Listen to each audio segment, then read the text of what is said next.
부름을 받은 기드온이라는 제목을 가지고 말씀을 전하고자 합니다. 이스라엘 자손은 드보르가 통치하던 40년 동안 평안한 세월이 끝나자 곧바로 여호와의 목전에서 악을 행했습니다. 사사기를 읽을수록 사람들이 전능하신 하나님을 너무 쉽게 버리고 어떻게 저렇게 우상을 숭배할 수 있는지 읽으면서 계속 답답했어요. 하나님께서 회개를 듣고 강력한 사사를 세워주시면 잠잠하다가도 그 사사가 죽고 나면 다시 세상으로 돌아가는 그들의 죄는 한없이 큰 것입니다. 이스라엘은 세상의 어떤 나라도 받지 못한 하나님의 큰 은혜를 받았음에도 불구하고 우상을 숭배하면서 살았습니다. 하나님을 떠난 이스라엘에게 진노하신 하나님께서는 미디안에게 7년 동안 연단을 받게 하셨어요. 미디안은 아브라함의 후처인 그드라에게서 난 넷째 아들입니다.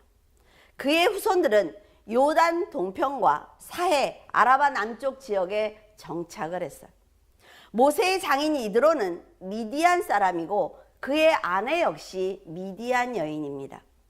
이들은 이스라엘의 광야 그 생활 초기에는 이스라엘과 아주 우호적이었어요.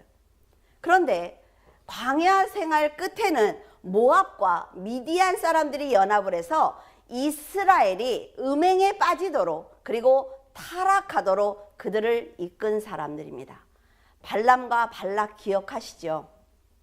그 후로 이스라엘과 미디안이 사이가 좋지 못했는데 기드온이 300명의 용사로 미디안 대군을 격파하고 미디안 왕 세바와 살문나를 죽임으로 미디안은 점점 멸망의 길을 걸어가게 되었습니다. 지금 이스라엘이 공격을 당하고 있는 이때가 바로 광야 생활 끝에 그들의 힘을 길러서 공격한 바로 이때입니다. 물론 하나님께서 보호의 울타리를 걷어버렸기 때문에 핍박을 당할 수가 있었어요. 하지만 이스라엘이 하나님을 떠나서 타락해서 받는 핍박이기 때문에 그 7년의 세월은 아주 고통스러웠을 것입니다. 그들의 핍박이 얼마나 심했던지 이스라엘 사람들은 산으로 도망을 쳐서 굴을 파고 숨어서 살고 있었습니다. 미디안과 아말렉, 동방 사람들은 이스라엘이 파종하면 가축들을 데리고 올라와서 다 뜯어먹게 했어요. 그리고 이삭이 옮으면 곡식을 모두 다 빼앗아간 사람들입니다. 이렇게 핍박이 심해지자 이스라엘은 그제야 하나님께 부르짖기 시작을 했습니다. 하나님께서 평안을 주실 때는 세상과 벗하면서 하나님의 목소리를 청종하지 않았던 그들이 고난을 당하게 되자 하나님께 도와달라며 부르짖기 시작을 했습니다. 이스라엘 사람들은 자신이 울면서 회개를 하면 사랑이 많으신 하나님께 용서를 받을 수 있다라는 것을 알고 있습니다. 어린아이들도 애기들도 자기들이 잘못하고 나서 엄마한테 야단 맞을 것 같으면 어때요? 먼저 울어버려요. 무슨 큰일이나 난 것처럼 대성통곡을 하죠. 그러면 용서해 준단 말이에요. 큰 죄를 짓고도 징계가 오면 바로 후속 조치를 취하는 것처럼 하나님께 회개하는 간교한 모습을 드러낸 것입니다.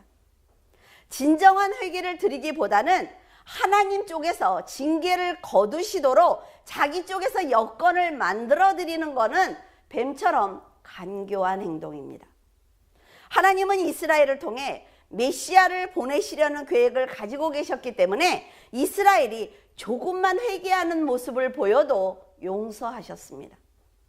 이들은 선한 사랑을 가지고 계신 하나님의 마음을 이용한 거예요. 그러나 성도들이 알아야 할 것이 있습니다. 그것은 회개할 때마다 하나님은 용서해 주십니다. 하지만 결국 성숙하지 못하는 이스라엘의 죄는 한쪽에서 쌓여가고 있다는 거죠. 우리가 자식들이 잘못할 때 용서합니다. 계속 용서해줘요. 그렇지만 엄마의 마음은 어때요? 그를 신뢰하지 못하는 마음이 한쪽에서는 쌓여간단 말이죠. 그래서 구원의 복음이 이방인들에게 먼저 가는 불행을 당하게 된 것입니다. 성도들은 미련할 정도로 솔직하고 정직한 마음을 가져야 된다는 거죠. 하나님께서 그 믿음 위에 지혜와 명철 그리고 복을 쌓아주실 수 있도록 항상 정직한 믿음 그리고 신실한 믿음으로 반석 위에 서 있어야 하는 것입니다. 하지만 이스라엘은 하나님께서 인생을 간섭하시는 것을 거절했어요. 사람은 절대로 자신의 인생을 계획대로 이끌어갈 수가 없습니다. 지금 재물이 많다고 해서 그것이 영원한 것이 아니며 지금 가난하다고 해서 영원히 어려움을 당하는 것이 아니라 말이죠. 하나님의 백성이 오늘 하루를 어떤 믿음으로 사느냐에 따라서 그런 모든 세월들이 모여서 하나님께 상급과 책망을 받는 것입니다. 세상에서 벌어지는 일들을 보면 사람들은 어둠 속에서 다른 사람들 몰래 죄를 짓는 그것이 들키지 않을 것이다 라는 생각을 합니다. 지금 세상에 이슈가 되는 그거를 한번 생각을 해보세요. 자기들끼리 모여서 악한 말을 하고 악한 행동을 한단 말이죠. 이것이 절대로 들키겠어. 왜? 너랑 나랑 똑같은 인간인데. 그러나 한순간에 그것이 온 세상 사람들이 다 알아지는 거예요. 이게 하나님의 방법이란 말이죠. 하나님 안에서는 감출 수 있는 죄가 없습니다. 그리고 내가 감추어도 드러나지 않는 선행은 없어요. 여러분은 오늘 하루를 하나님께서 보고 계신다라는 것을 믿으시고 선하게 살아간다면 하나님께서는 여러분의 그 착한 행실을 높이 세워주실 것입니다. 8절에 여호와께서 이스라엘 자손에게 한 선지자를 보내시니 그가 그들에게 이르되 여호와께서 이같이 말씀하시기를 이스라엘의 하나님 내가 너희를 애굽에서 인도하여 내며 너희를 그 종 되었던 집에서 나오게 하여. 성경을 읽으시다가 하나님이 출애굽 사건을 말씀하시면 아유 얘네들 또 죄졌네 그렇게 생각하시면 돼요. 여호와의 사자가 기드온을 찾아오기 전에 하나님께서는 이스라엘 백성들에게 선지자를 먼저 보내셨습니다. 선지자는 하나님께서 출애굽 사건을 통해서 그들을 얼마나 사랑하고 계시는지 알려줬어요. 이스라엘이 얼마나 고통스러운 환경에서 그 애굽이라는 환경이 얼마나 힘들었는지 잊지 말라고 전했습니다. 이스라엘을 학대하는 애굽의 손에서 건져내기 위해서 하나님은 모세라는 사람의 인생을 받으셨다라는 것을 전했습니다. 가나안에서 고통받는 이스라엘을 건져내기 위해서 모압 왕 에글론과 가나안 왕 야빈을 그 괴롭힘에서 너희들을 건져내었어 라는 것까지 전했어요. 하나님께서는 그들에게 하셨던 약속을 모두 다 지키고 계십니다. 그런데 이스라엘이 가나안의 신들을 두려워하면서 우상을 섬겼고 하나님의 목소리를 청종하지 않았습니다. 선지자가 이렇게 하나님의 진노를 전했음에도 불구하고 여호와의 사자가 다시 오신 것을 보면 백성들이 선지자의 말을 듣지 않았구나라는 것을 알 수가 있습니다. 12절에 여호와의 사자가 기드온에게 나타나 이르되 큰 용사여 여호와께서 너와 함께 계시도다 하매. 미디안 사람들에게 곡식을 빼앗기는 것이 두려웠던 기드온은 다른 사람들과 함께 산의 웅덩이와 굴을 파고 몰래 숨어서 살았습니다. 선지자의 말씀을 듣지 않은 이스라엘은 미디안의 핍박을 계속 받았고 더 이상 견딜 수 없자 하나님께 부르짖은 것입니다. 그의 기도를 들으신 하나님께서는 미디안이 두려워서 이렇게 숨어서 타작을 하고 있는 기드온을 찾아오신 거예요. 그리고 여호와의 사자는 구약 시대에도 현현하셨고 그리고 백성들을 건면하시며 부단히 활동하셨던 성육신 전에 그리스도입니다. 그러니까 여호와의 사자다. 삼손을 찾아오시고 아브라함을 찾아오신 여호와의 사자다. 그럼 뭐예요? 그리스도라고 생각하시면 돼요. 그리스도께서는 인간의 모습으로 사람들에게 나타나셔서 구약에 활동하신 것을 볼 수가 있습니다. 거룩하신 예수 그리스도께서 지금 직접 기드온을 찾아오신 거예요. 미디안 사람들이 두려워서 포도주 틀에서 밀을 타작하고 있는 기드온에게 여호와의 사자는 용사다. 너는 아주 큰 용사야 라고 부르시며 여호와께서 너와 함께 계신다 라는 말씀을 하셨어요. 일반적으로 미디안 사람이 두려워서 숨어있는 사람들에게 우리는 용사라고 부르지 않습니다. 하지만 여호와의 사자는 숨어서 일하고 있는 기드온에게 큰 용사라고 부르시며 여호와께서 너와 함께 계신다라는 말씀을 하셨어요. 하나님께서 생각하시는 용사는 세상에 힘을 가졌거나 좋은 조건을 가진 사람을 말하는 것이 아니라 말이죠. 하나님께서 함께 계신 자를 용사라고 부르는 거예요. 그럼 여러분도 용사겠죠. 하나님께서 함께 계시면 어떤 사람이라 할지라도 부족함이 없습니다. 세상의 전쟁과 사람들의 관계에서 부끄러움을 당하지 않을 것입니다.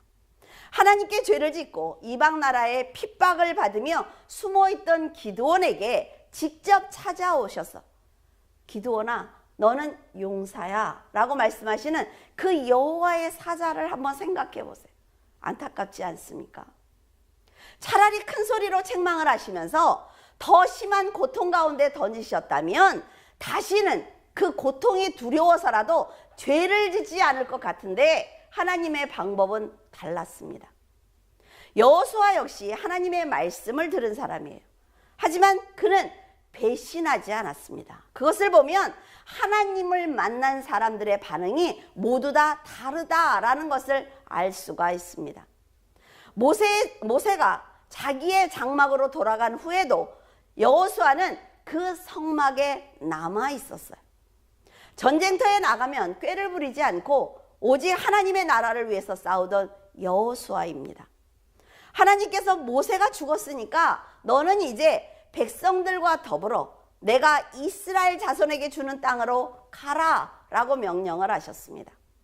내가 모세에게 말한 바와 같이 네가 발바닥으로 밟는 모든 것은 내가 너에게 주겠다라는 약속도 하셨어요. 네 평생에 너를 능히 당할 자가 없을 것이다. 내가 모세와 함께 있었던 것 같이 너와도 함께 있을 것이고 내가 너를 떠나고 버리지 않을 것이니 너는 강하고 담대해라 라고 말씀을 하셨습니다. 하나님께서 지금 여호수아와 기드온에게 똑같이 함께 하겠다라는 말씀을 주셨습니다. 내가 너를 도와줄 거야 라고 약속을 주셨어요. 그런데 두 사람의 반응은 아주 달랐습니다. 여호수아는 하나님의 약속을 받고 한 번도 하나님을 실망시켜 드린 적이 없어요. 그리고 백성들을 향해 너희들은 여호와만 섬겨라 라고 말씀을 선포했고 나와 내 집은 여호와를 섬길 것이다 라고 선포를 했습니다. 하지만 기드온은 지금 자신들의 죄로 고난을 당하고 있단 말이죠. 그럼에도 불구하고 도와주시기 위해서 오신 하나님께 화를 내고 있습니다. 자신들이 이렇게 고난을 당하는 것은 여호와 당신이 지켜주지 않았기 때문에 우리가 이런 일을 당하고 있습니다 라는 불평을 하고 있어요. 지금까지 하나님께서 자신들을 지켜주신 것을 모두 다 부정하고 있는 것입니다.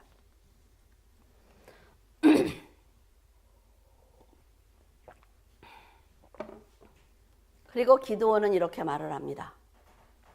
하나님께서 당신의 지금 말처럼 우리와 함께 계셨다면 미디안 사람들이 감히 공격하지 못했을 것입니다. 몰래 내가 지금 미를 타작하고 있는 이런 상황은 벌어지지 않았을 겁니다 라고 말을 합니다. 기드온의 말 중에 하나님께서 함께 계셨다면 이걸 잘 생각해 보세요. 미디안 사람들이 공격하지 못했을 것이다 라는 말은 기드온이 지금 하나님의 능력을 인정하고 있는 것입니다. 하지만 하나님은 자기들이 마음대로 아무렇게나 살아도 당신은 종처럼 우리를 지켜야 됩니다 라는 얘기예요. 하나님이 하나님의 일을 제대로 못해서 미디안이 자신들을 핍박하는 것이 말이 됩니까? 라고 지금 대들고 있습니다. 이것은 여호와가 사랑으로 품지 못하고 자신들을 버린 것입니다 라는 거예요. 하나님을 버리고 우상을 믿으면서 음행한 이스라엘이 강한 미디안의 공격을 받는 것은 당연한 것입니다. 그렇죠? 자, 내가 돌 하나 싸서 올라가고 있어요. 믿음이라는. 그런데 중간에 항상 석청과 아까 찬양처럼 발라야 된단 말이에요. 근데 내가 세상의 마음을 뺏기니까 그래, 교회 가서 이게 내가 교회를 열심히 다녀야 하나님이 나한테 복을 주지. 계속 이렇게만 갖다 올려놓는 거예요. 그러면 밑에서 흔들면 다 무너진단 말이죠. 자신들이 그런 죄를 졌다는 생각을 전혀 하지 않고 있는 것입니다. 모든 책임을 지금 하나님께 떠넘기고 있어요. 여러분들은 기드온의 이런 말을 들으면서 어떤 생각이 드십니까? 기드온의 이런 생각을 아시기 때문에 먼저 선지자를 보내서 한 번의 기회를 더 주신 거예요. 출애굽 사건을 말씀하셨습니다. 그러나 깨닫지 못하고 어리석은 자와 똑같은 말을 하고 있어요. 기드온이 하는 말을 잘 들어보면 너무나 황당한 말이 아닐 수 없습니다. 지금까지 지켜주시고 먹여주시고 생명을 보호하신 하나님을 배신한 사람들이 도리어 하나님께서 도와주지 않았기 때문에 자신들이 고생하고 있다고 불평하기 때문입니다. 쾌락의 끝은 패망이에요. 이방 민족에 의해서 스스로 무너지고 마는 것입니다. 그들은 평안과 안식으로 보호해 주신 하나님을 버린 사람들입니다. 죄를 짓고도 두려워하고 죄송한 마음이 없이 살아온 사람들이에요. 그런데 고난을 만나니까 이제는 하나님께서 자신들을 도와주지 않았기 때문에 고통을 당하게 된 것이라고 모든 원인을 하나님께 돌리고 있는 것입니다. 예를 들어 어린아이가 어머니의 손을 놓고 혼자 걸어보겠다고 했을 때 어머니께서 아직 길이 험해. 그리고 너는 아직 잘 못 걸어. 그러니까 안전한 곳에 가면 놓아줄 거니까 지금은 같이 가자라고 붙들었지만 아이가 고집을 피워서 혼자 뛰어갔습니다. 넘어졌어요. 왜? 아이가 잘 못 걸으니까. 그때 피가 나는 무릎을 보면서 어머니를 향해서 이렇게 얘기를 합니다. 내가 아무리 손을 놓자고 해도 엄마니까 잡고 있어야지. 엄마가 내 손을 놓으니까 내가 다쳤잖아 라는 것과 같다 말이죠. 만약에 여러분이 하나님이라면 이런 사람들을 어떻게 대하시겠습니까? 도와주고 보호해줘도 결국 배신하는 이런 사람들의 원망을 들으면서 그래, 네가 아무렇게나 살아도 나는 기적을 베풀어줘야 되는데 미안해 이러시겠어요? 아니면 말씀을 듣지 않는 이스라엘을 책망하시겠습니까? 책망이 사랑이라 말이죠. 지금 기드온이 여호와께서 우리와 함께 하시면 어떻게 이런 일이 일어날 수 있느냐고 불평하는 것은 지금 우리들의 삶과 너무나 똑같습니다. 교회 다니면서 하나님을 믿고 있는데 왜 나에게 이런 고난이 찾아옵니까? 라고 불평하는 것과 같기 때문이에요. 성도들도 하나님께서 함께 하시면 인생이 기적의 연속이어야 하고 절대로 연단을 받으면 안 된다는 생각을 하고 있습니다. 이런 생각은 전능하신 하나님을 종으로 부리겠다는 죄입니다. 성도들이 이런 생각을 먼저 버리고, 자, 순서를 말씀드리는 거예요.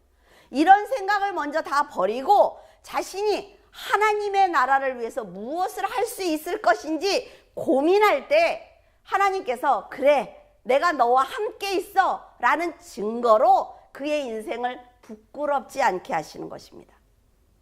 이렇게 악한 생각을 버리지 못하고 있음에도 불구하고 하나님께서는 이스라엘을 향한 목적을 가지고 계시기 때문에 다시 찾아오셨어요. 기드온의 어리석은 대답도 받아주시며 내가 너를 사사로 세울 것이니까 네가 네 백성을 구원해라 라고 말씀을 하셨습니다. 여러분이 기도할 때 하나님께서 응답을 해주시는 것은 그래, 내가 너의 기도에 응답을 해줄 테니까 너는 연약한 너의 믿음의 형제를 돌봐줘 라는 말씀입니다.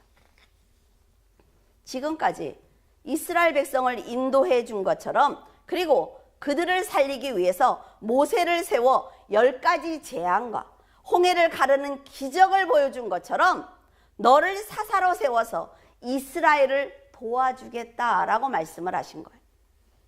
기드온을 사사로 세우는 그 자체가 여러분 기적입니다. 하나님께서 우리를 불러서 성도로 세우신 그 자체가 기적이라 말이에요. 저도 제가 목회를 하고 있는 것이 늘 기적이라는 생각을 합니다. 성도 여러분을 한 분씩 기도문을 가지고, 여러분들 저에게 주신 기도문을 가지고 날마다 기도를 하다 보면 내가 제일 부족하구나 라는 생각을 해요. 그래서 제 자신을 더 정결하게 하기 위해서 노력하는 것입니다. 부족하니까 깨끗하기라도 해야죠. 그렇죠? 저는 하나님의 말씀을 돕는 메가폰과 같다라는 생각을 하고 있습니다. 자, 메가폰은 입에다 대잖아요. 그렇죠? 그러면 이게 깨끗해야죠. 더러운 데다 대고 어떻게 말씀을 하시겠어요? 하나님께서 말씀을 전하실 메가폰으로 사용되기 위해서는 늘 깨끗하게 준비가 되어 있어야 하고 배터리가 충전되어 있어야 합니다. 성령의 충만함이 있어야 한단 말이죠. 듣는 사람들이 잘 들을 수 있도록 선명하게 소리를 전달해야만 합니다. 그래서 하나님께서 언제든지 사용하고 싶을 때 탁 잡아서 사용하실 수 있도록 준비하기 위해서 노력하고 있어요. 처음부터 말씀을 알고 여러분들에게 말씀을 전한 사람이 아니라 말이죠. 초기에는 설거지를 하면서 설교를 해요. 혼자 막 설교를 연습하고, 설교를 갖고 와서 교회 와서 설교하기 전날 10번 20번을 거울 앞에서 연습을 해요. 여러분도 하나님께서 필요하실 때마다 쉽게 사용할 수 있도록 여러분 자신을 늘 깨끗하게 준비하고 있어야 하는 것입니다. 그런데 말씀을 다 들은 기드온은 또다시 어처구니 없는 말을 합니다. 15절에 내가 무엇으로 이스라엘을 구원할 수 있겠습니까? 라는 불평을 하면서 나는 므낫세 중에 극히 약하고 나는 내 아비의 집에서 제일 작은 자이기 때문에 사명을 감당할 수 없습니다. 라는 말을 합니다. 하나님의 도움은 원하지만 내가 직접 일하기는 원치 않는다는 거예요. 자신은 힘도 없고 돈도 없으며 지식과 권세가 없기 때문에 하나님께서 사사를 잘못 세우고 있는 것 같으니까 직접 하시라고 거절하고 있는 것입니다. 기드온이 이런 생각을 가지고 있다면 다른 사람들 역시 이와 동일한 생각을 하고 있지 않을까요? 이렇게 사람은 자기가 만든 굴레를 벗어나지 못하고 있어요. 여러분들과 상담을 할 때 가장 안타까운 것이 그것입니다. 제가 정한 것은 딱 이겁니다. 저는 이렇게 살아왔어요. 그래서 여기서 벗어나는 것을 용납하지 않습니다. 근데 여러분, 그 틀을 깨야 된단 말이죠. 그래야 그 틀 밖에 계신 하나님을 만날 거 아니에요. 내 생각은 이겁니다. 나는 이렇게 살아왔습니다. 내가 알고 있는 건 이겁니다. 그러니까 하나님이 못 도와주는 거예요. 하나님께서 지금까지 이스라엘을 권능의 팔로 인도하신 것을 안다면 여러분이 문제를 만났을 때 더 매달리고 복을 받을 수 있도록 믿음을 보여드려야 하는데 늘 불평과 근심에 쌓여있기 때문에 하나님께서 주실 수가 없는 것입니다.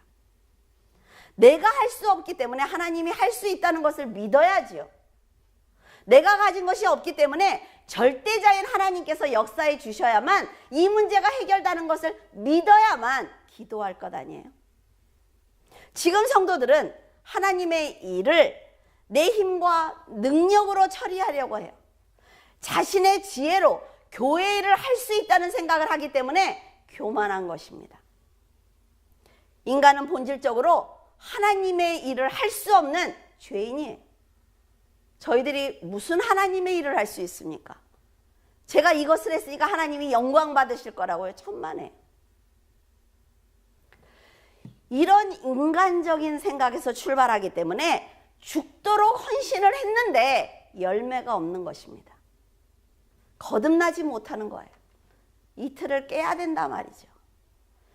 여호와께 큰 용사로 부름을 받은 기드온에게 필요한 것은 순종과 충성과 겸손입니다.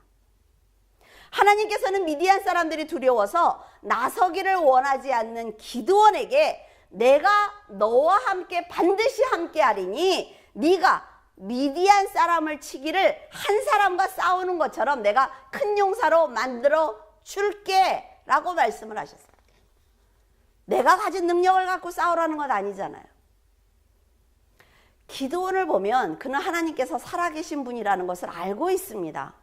그런데 하나님께서 너는 할 수 있다고, 내가 도와주겠다고 약속을 해주시는데 거절을 하는 것은 내가 하다가 피해를 입을까 봐, 내가 하다가 죽을까 봐 안 하는 거예요. 기드온은 가진 것이 없어도, 지혜가 없어도, 세상에 능력이 없어도 하나님이 힘이 되어 주시겠다는 것을 믿어야만 합니다. 하나님께서 힘이 되어 주시면 나는 할 수 있습니다 라는 담대함을 보여드리면 하나님께서는 험한 세상에서 우뚝 서는 세상의 용사로 만들어 주신다 말이죠. 우리는 수없이 기도하고 예배를 드립니다. 하지만 정작 자신의 삶에 하나님을 모셔드리지 않기 때문에 늘 불안하고 자신이 없는 거예요. 교회에서는 하나님을 믿는 성도 같단 말이죠. 근데 딱 집으로 가거나 세상에 나가면 아무렇게나 사는 거예요. 그래, 하나님은 이렇게 살라더라, 성경에는 이렇게 써있지, 그런데 나는 내가 살아온 대로, 목사님은 세상에서 나가서 일을 안 했기 때문에 우리를 이해하지 못하는 거야 라는 얘기를 합니다. 여러분, 그럴까요? 모든 사람들의 생명의 주인 되시고 천국의 주인 되시는 하나님이 나와 함께 계신다는 것을 믿는다면 하나님의 명령을 거역할 이유가 없습니다. 내가 순종만 하면 하나님이 하셔 라는 경험이 있으면 절대로 거절하지 않는다 말이죠. 여러분은 수백만의 사람을 살리기 위해서 홍해를 가르시고 구름기둥과 불기둥으로 인도하시며 메뚜기처럼 많은 이방인들을 물리쳐 주셨다는 것을 성경을 통해서 믿고 있습니다. 하지만 그 고난이 내 앞에, 홍해가 내 앞에 있을 때에는 하나님을 믿지 않아요. 이스라엘에게 국한된 얘기지, 성경에 있는 사건이지 나와는 상관없는 문제야 라는 얘기를 한단 말이에요. 이스라엘을 위해 일하신 그 하나님이 바로 내 하나님이야 라는 것을 믿으면 이스라엘의 기적을 내 기적으로 만들 수 있습니다. 홍해를 가르신 하나님께서 내 고난의 바다도 갈라주시고 어둠의 세상을 밝히는 등불이 되어주신다는 생각을 해야만 그 기적을 볼 수가 있어요. 하지만 하나님께서는 불평만 하는 기드온을 책망만 하시기보다는 인내하시며 일방적인 사랑을 그에게 보여주셨습니다. 그렇기 때문에 이가 용사가 될 수 있는 거예요. 그렇기 때문에 우리가 성도로 살아갈 수가 있는 것입니다. 17절에 기드온이 그에게 대답하되 만일 내가 주께 은혜를 얻어 싸우면 나와 말씀하시니가 주 되시는 표징을 내게 보이소서. 하나님께 구원의 기회를 받은 사람들이 가장 많이 하는 어리석은 질문입니다. 기드온은 여호와께서 직접 사명을 주셨음에도 불구하고 그렇다면 나와 지금 말씀하고 계신 분이 하나님이라는 걸 나한테 보여달라는 거예요. 이 문제를 해결해서 보여달라는 것입니다. 자기가 원하는 대로 해주면 하나님으로 인정해 줄 테니까 내가 예물을 가지고 다시 이 자리에 올 때까지 기다려달라고 했습니다. 제 생각에는 기드온은 아마도 여호와의 사자를 보는 순간 하나님이라는 것을 알았을 것입니다. 하나님을 보는 순간 우리의 영이 하나님을 먼저 알아본단 말이에요. 하나님은 배워서 알아지는 분이 아니에요. 그냥 믿어지는 분입니다. 하나님은 인간을 창조하시고 영을 불어넣어 주신 창조주이기 때문에 만나 뵙는 순간 하나님이라는 것을 그냥 안단 말이에요. 그럼에도 불구하고 기드온은 인간적인 확신을 갖기 위해서 하나님을 도리어 시험하고 있습니다. 이런 기드온의 행동은 정말 불손한 거예요. 그런데도 여호와의 사자는 기드온의 연약한 신앙과 상관없이 그래, 네가 돌아올 때까지 내가 기다려줄게. 가지고 와봐. 대단하시지 않습니까? 성도들도 예수 그리스도의 희생과 대속하심을 알고 있지만 자신의 문제를 해결해 줄 때만 하나님을 하나님으로 인정하고 있습니다. 내 문제가 해결되지 않으면 어때요? 계속 불평하지요. 세상에서 아무렇게나 살아요. 왜? 하나님도 나한테 이렇게 사랑을 안 주는데 내가 하나님을 왜 믿어야 돼? 이런 생각을 한단 말이에요. 여러분, 그런 행동을 하면 응답을 받지 못합니다. 그리고 절대로 성숙하지 못해요. 하나님이 여러분들이 하는 행동과 말을 모른다고 생각하지 말라 말이죠. 이런 사람들의 악한 마음을 보시면서도 하나님께서는 기드온과 성도들의 기도에 응답하시며 그가 그래도 조금이라도 성장하기를 기다리고 계십니다. 큰 사랑과 인내로 큰 용사로 성장할 때까지 기다려주시고 또 기다려주시며 한 사람 한 사람을 구원해 가시는 분이 바로 하나님이에요. 19절에 기드온이 가서 염소 새끼 하나를 준비하고 가로 한 에바로 무교봉을 만들고 고기를 소쿠리에 담고 국을 양푼에 담아 상수리 나무 아래 그에게로 가져다 드리매. 미디안의 압제 속에서 지금 염소 새끼와 무교병을 드린다는 건 굉장한 결단입니다. 쉬운 거 아니에요. 그러니까 기드온의 마음에 이런 그 믿음의 힘이 있다는 거죠. 이것을 여호와께서 보셨을 것입니다.